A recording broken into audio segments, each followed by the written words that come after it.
In May, the voice of the meadowlark rang from the fences, and in his backward tuxedo, the bobolink bubbled in the new grass. The grassland birds were just back from winter retreat, staking out their homesteads, singing their territories into being. These are birds which do not, cannot, live anywhere other than grasslands. And because grasslands are mostly man-made, the grassland birds have a close relationship with humans. It is early September now, and the bobolink changes into winter basics, having done his best to recruit young into the ranks and make them strong for the long march southward, chasing eternal summer, to Venezuela, to Patagonia, to grasslands growing as ours rest. They are finished singing for the year, and they are giving us a final farewell.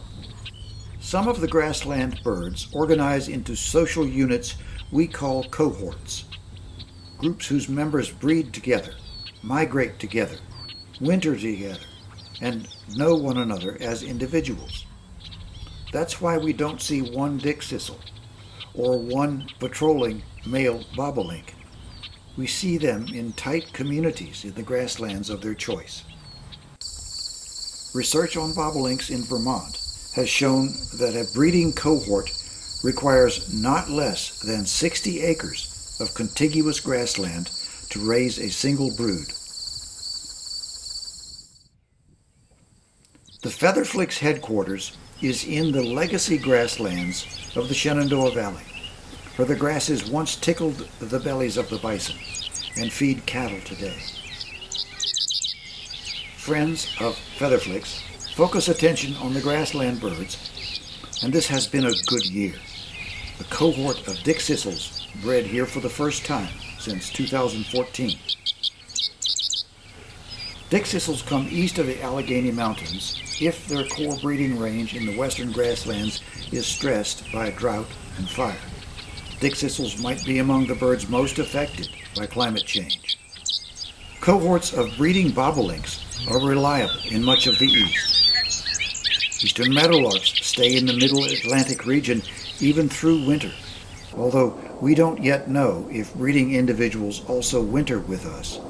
That research is in progress nearby. Red-winged blackbirds are among the first grasslanders to brighten spring. They also leave early. When the young are grown, adult Dickcissels quit for Venezuela. Males grow silent in July, and some may leave then. Females depart in August, leaving the fledglings calling for food they will have to find on their own. They will also have to find their way to Venezuela, alone, navigating by night, by starlight, by magnetic fields, or other magical means we hope someday to understand.